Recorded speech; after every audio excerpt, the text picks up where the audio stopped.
solar on Hartfield-Stockton Road. I'll make the motion to open the public hearing. And we'll let the developer do a little presentation, and then we'll have questions and answers. The brief overview, I'll be short and sweet because I know we'll probably get some questions, comments. We're proposing a 5 megawatt AC community solar generation project on the property here, located along Hartfield-Stockton Road.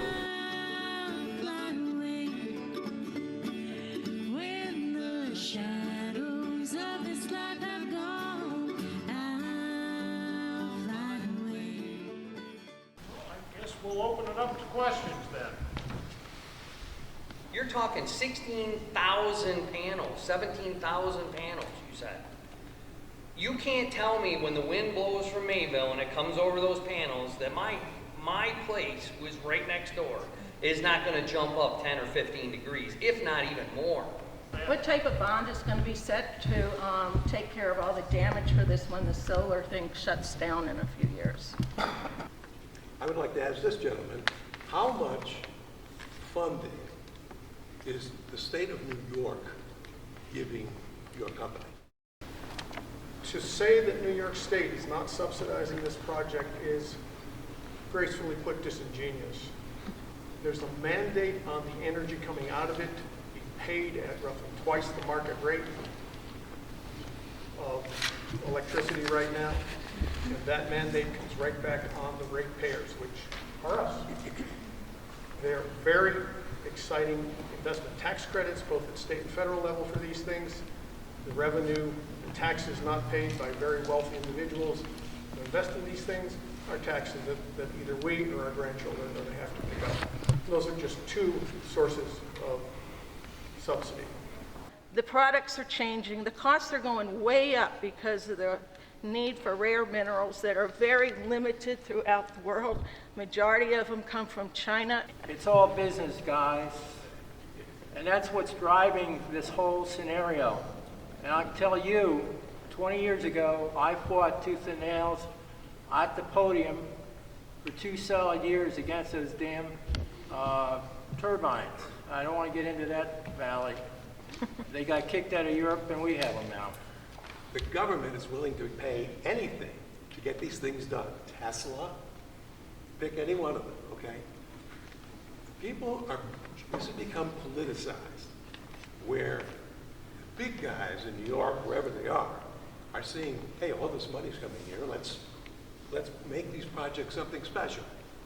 And they get all the money, they put them in without one care, ultimately, about what happens at the end. So ultimately, it's going to be all of us as a community, as a county, to take care of whatever, is not covered under this. And the fossil fuels that are used to build these things, to transport them, to operate them. It just makes no sense in the laws of physics. Western New York is perhaps the cloudiest, least solar irradiant part in the lower 48. What is the need for this?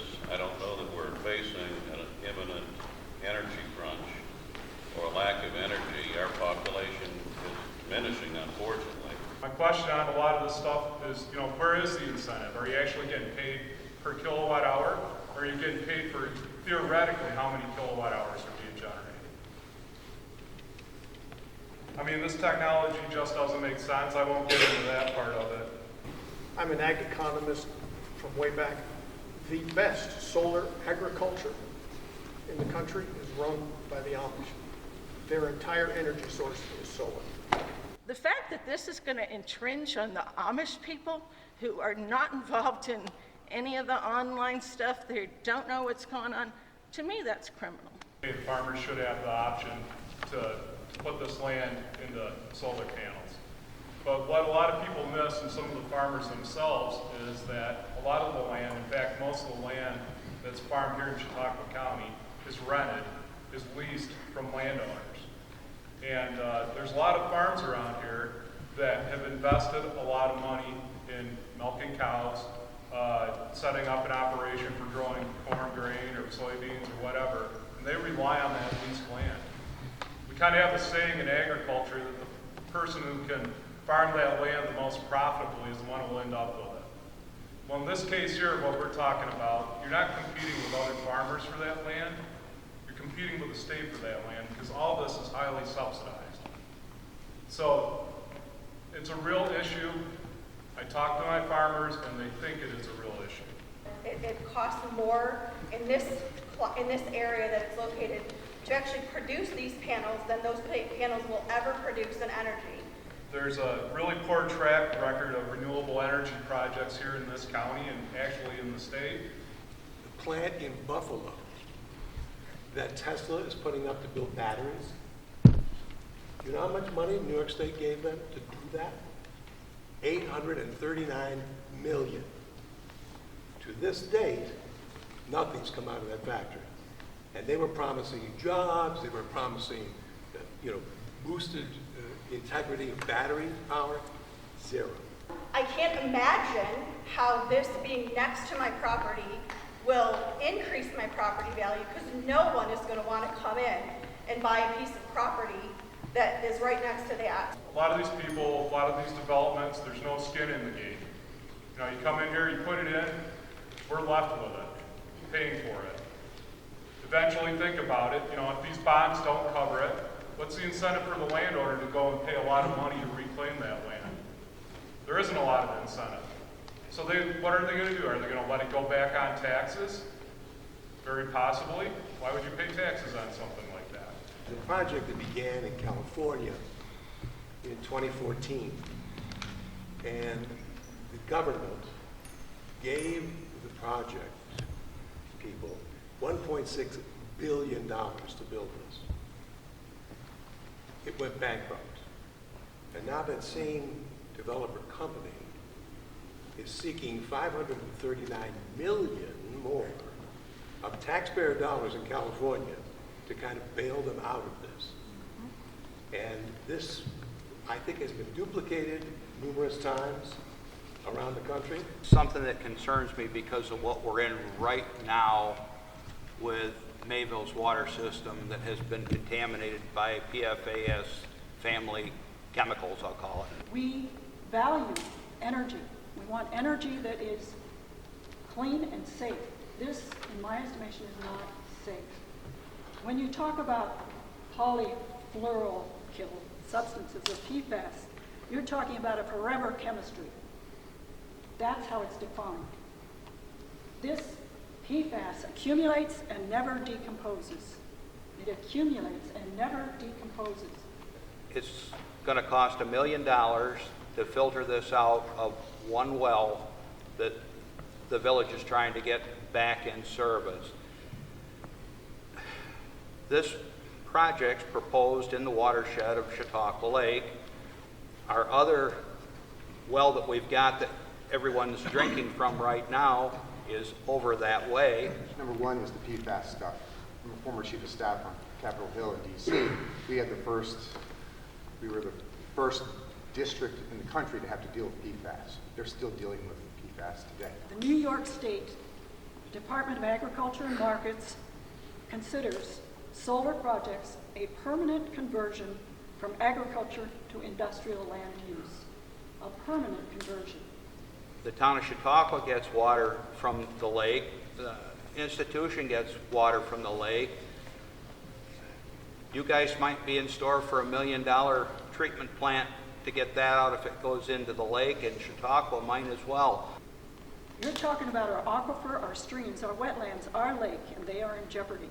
I ask you again, is it prevention or remediation? I doubt that a developer's willing to put up a bond for that kind of money in the event that something bad like this happened, and they'd be responsible for multi-million dollars in just water treatment.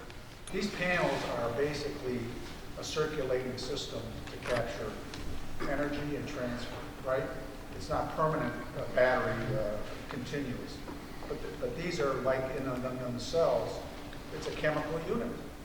And if there's a problem with it, something can happen. It's not free of risk. And a lot of people have had problems with these panels leaking or not working, as somebody said. And who disposes of it? Because the disposal of this is not simple. And who is in charge of doing the disposal in the event that there's a problem. So I only submit to you the fact that you're building here with this approval a potential issue of what you do with this if there is a disposal or a leak problem with the panels. That question's got to be answered. You have a creek out back, you have everything, like somebody said about the water system getting into the lake. But what is your stance on emergency cleanup and stuff like that that's going to protect me? Everybody was talking about 25 years from now. But what about me now? What about this gentleman right back here who has animals, who has everything, planting, everything? Also, the microclimate. The watershed should be off limits. This watershed does not just include our drinking water, our farmland, our soil water, but our lake. At the last meeting, you couldn't really tell me if these panels were leaking or they stopped working. You said possibly 24 hours you could have somebody out there. But in 24 hours, you have leaking into the ground and leaching. I have a well that is probably going to be 200 feet away from where these solar panels are going to be. I don't see what the benefit for the greater community is. I think it's a great disservice to the people that live across it. You know, they have to look at it every day. You know, the people that are earning the money, the people that are developing it, they're not going to be around to look at it. These people moved there, like I did, to be in a rural area. You don't want to look across the street and see something like this enclosed by a chain link fence. These passive solar water panels, you'll see them on barn roofs. They were put in place to generate hot water for the milking systems, for cleaning and so on. And the way NYSERDA, which he referenced, had it set up on the incentives, is that the companies that put it in got paid a bulk amount up front, and then they had no incentive to keep it running. Farmers had no investment in it. And virtually every farm I've talked to say these systems do not work. In fact, just before I came here, I was talking to a farm about it, and he pointed up on his roof and he said, hey, the developer who put those in got paid $40,000 to do it. I paid $500. They've never worked. That would be an horrendous visual detriment to the entire county. Is the politicization of the whole solar empire. I'd like to know specifically how many other individuals is the company engaged with to put in solar panel units, farms like you're planning and presenting here today. When you talk about Ripley, you've got ConnectGen there, and the CEO in Ripley has stated, when we look for profit on this project, this is a very large project, the electricity sold brings us peanuts. It's the green credits that we sell on Wall Street that brings us all of our money. Still early, but there is modular nuclear that's coming down the line. And that may be the solution.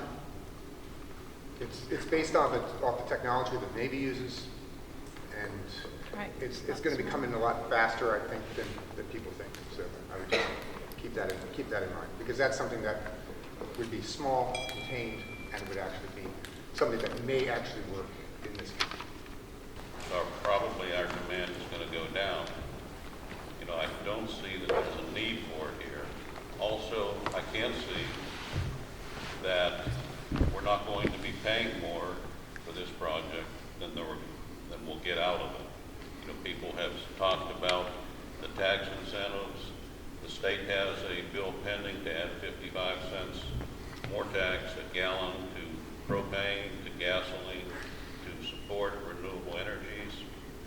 You know, all that, it may not be directly from the town people, but it's directly from us, the taxpayers, be it county tax, state tax, federal tax. So before you approve anything like this, I think you really need to consider those things.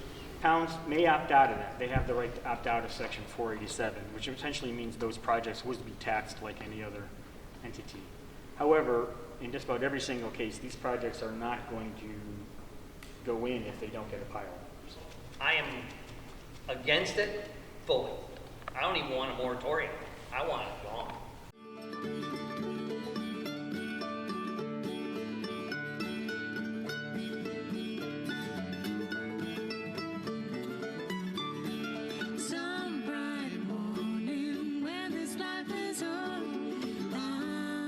The bulk of solar panels are made in China. Can you tell us where these are going to be made?